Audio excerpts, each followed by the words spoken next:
Hey everyone, I know it's been a while since we put out an adventure video, so welcome to the town of Hill. It was established in 1778, but we're here for what happened after that, in 1941. And right now we are here at the New Hill Village, and we will be bringing you down to the remains of the Old Hill Village, where in 1937, the residents learned that their little village was being sacrificed to become a flood control reservoir to protect towns and cities further down the Pemigewasset River. That kind of stinks, huh?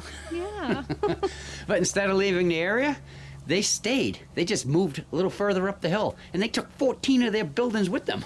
Let's go check it out. Today's adventure brings us to Needle Shop Brook Recreational Area.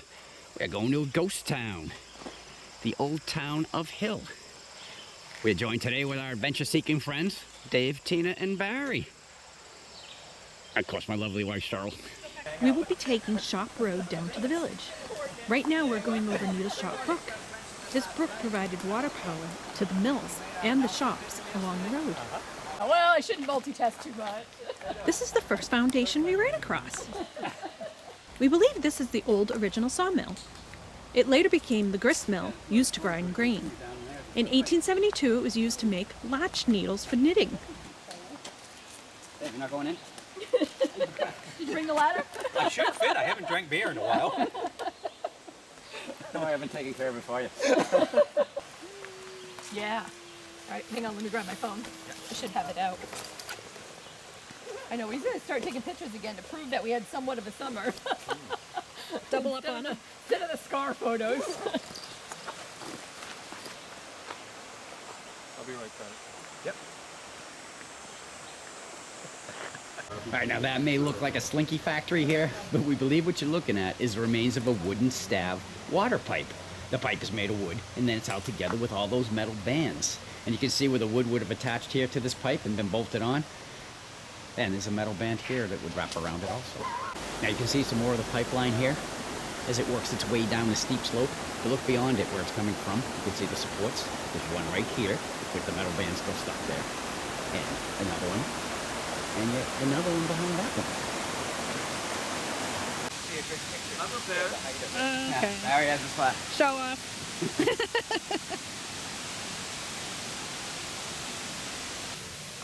Hi there. Going in.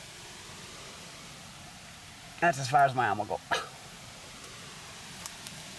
The lowest point. Yeah, perfect. Photo op. Oh, what a pretty area. And this is the area that we are in now. Continuing to follow that pipe along where it goes down the hole on the top side. Appears to go through the wall into the floor down here. Following along this wall. Drainage. And pipe. Artifacts galore out here. Hill Village was chosen as a flood control reservoir because it's built on a floodplain, which means it's built on low-lying land next to a river that would occasionally get flooded anyway, every spring. Now check out how high the flood mark has gotten since Franklin Falls Dam opened, and we're not even down in the old village yet. Wow. It was like that today. We need scuba gear to get down there. We've come across a bunch of foundations on the other side of Shop Road, which more than likely used to be houses that were occupied by the workers at the factories and the shops here on the hill. Okay. Walking along to the next foundation. Oh, artifacts.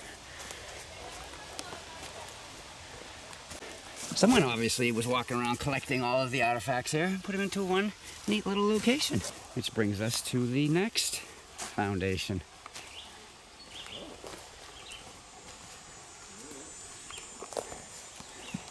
Is that dug in? Yeah. Yeah.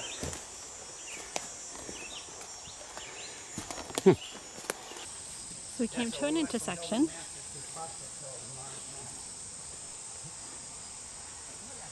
This is where we came from.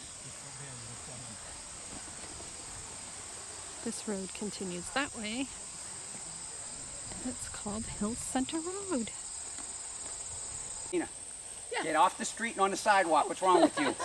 Wait for the light to cross. I want to get hit. Walk down the sidewalk.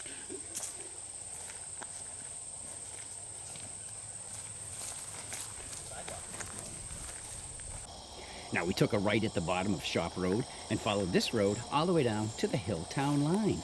And as we head back, we'll be looking for markers on the ground that used to mark what was there. So we're looking for A, everybody. All right, A, first stop. The Blake house. This was laying down on the ground and it's off the trail. So we're gonna go see if we can't find the Blake house going up this way. So we trudged around the woods, but we never did find what could have been the Blake house, so we're skipping it. So we're off to the Sanbornton Bridge. Welcome to the remains of the bridge. Now, before the bridge was here back in 1796, you want to get across the river, there was a ferry here to take you over and to bring you back. It did so well that they decided to build a bridge. Well, actually, 4 of them by the time it was all said and done. The first one got destroyed by a storm and was rebuilt in 1814. The second bridge was taken off its abutments in 1865 by an ice dam and destroyed. And the one that replaced that was a nice covered bridge, and that lasted till 1913. But then another ice dam came along and it took that bridge off its abutment. It took it off intact, as a matter of fact. It was sitting on the ice on top of the river. So what they had to do to make sure it didn't do any damage further down the river to any bridges or dams, they burnt it right there on the ice. The next bridge to come along after that was a steel bridge, but they raised it up even higher so that the ice dams would not take it off its abutments. Now, the town was abandoned in 1941, but the bridge remained for another 12 years, till 1953, when it was sold for scrap metal. Now, we've been up close and personal to these abutments earlier in our adventure days. Chuck's over playing with the rope ladder. Not sure how I feel about that. And if you're curious about what it looks like on the other side of the river, well, we were too. And this is the view from the other side. Took us a while to get here. That is the hillside. We are on the Sanbornton side, I believe it's called, of the Pemigewasset River. And just give you a riverside view of the Pemigewasset. Someone's playing in the water. Is it warm?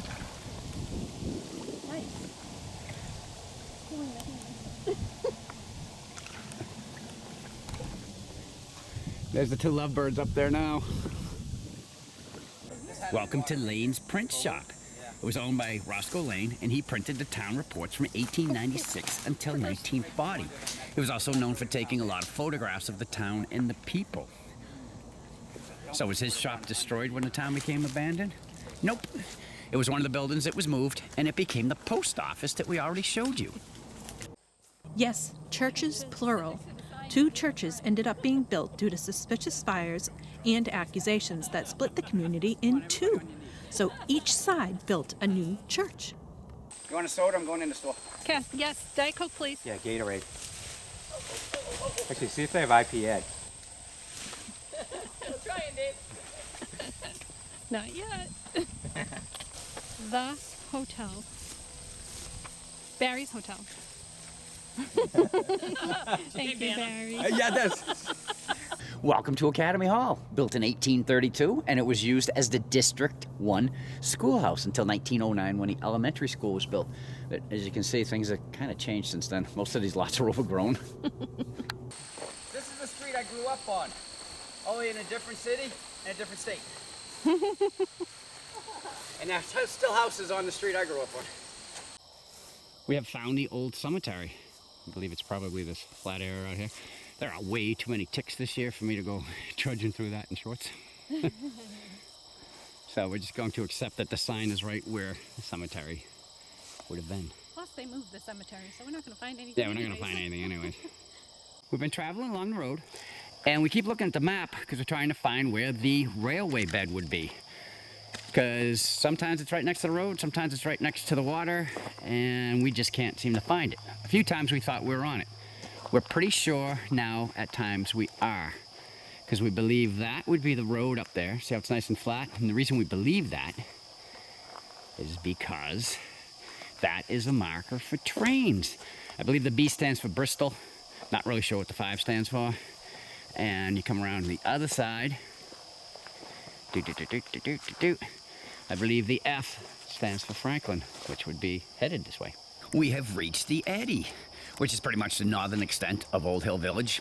Now what an eddy is, it's an area on the river where as the water's flowing down, it creates a circular pattern, almost like a small whirlpool.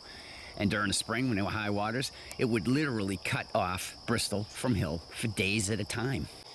Hey, Cheryl found a gremlin. Can I keep it? Wasn't that your first car? Yes, it was. Oh, you can haul it out of here, babe. It's all yours.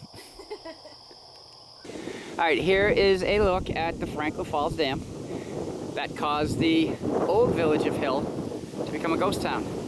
Now, as the waters of the Pemigewasset work their way south, depending on the time of year, whether or not snow has melted from the mountains coming down or whatnot, it still has to make its way through the Franklin Falls Dam. And before it gets there, it will hit this log boom. The purpose of the log boom is to, well, collect the logs, you know, trees that have fallen down, branches, collect them all so they don't interfere with the gates of the dam. Now, once a year they come, they have a crane clean everything out of there, and then they have another company come and haul it all away. Now, the U.S. Army Corps of Engineers built and operates the Franklin Falls Dam. It opened in 1943, and it is only used in high water situations to prevent damaging floods from destroying cities and towns further downstream. And normally the floodgates are left open like they are today, and the river can just flow through the dam freely. Now, in case you're wondering, no, we did not leave the dam and go to a country club, but the dam does have a disc golf course. The dam's also a recreational area that includes such things as hiking, biking, fishing, snowmobiling, cross-country skiing. And this disc golf course, it was just added 2 years ago. The game is played using basically the same rules as regular golf, only instead of a club and a ball, you throw a disc at a target. All right, so you're on the top of the hill. This is what you need to hit and get it in there to stay. I just wish something would come flying. Oh, hey! All right, Dave, that was T15. I guess you can go to T16. Wait, do you want to see my bottle flip next? And what you're looking at there is the Franklin Falls Dam Gatehouse. And Cheryl and I would personally like to thank Karen, one of the park rangers here, for giving us a tour of the facility. Now, due to security reasons, we could not take any pictures or video, but we do appreciate the tour, Karen. Thank you so much. Thank you, Karen. So during the tour, we were able to stand on that balcony and look down over the river. Now, this is where it comes after going past the log boom. So let's zoom in and see how high the water is. Yeah, good luck. Have you seen Dave T. and Barry? I think they're on the other side.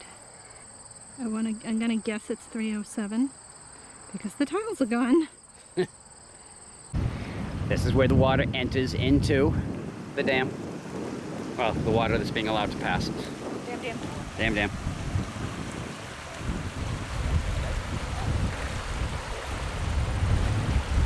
And that's where the water comes out on the other side of the dam. Dam. The enthusiasm kills me.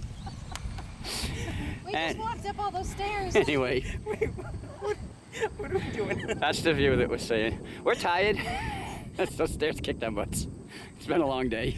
Damn. There you go. All right, guys, we were on our way home, and we remembered that we forgot to do the ending.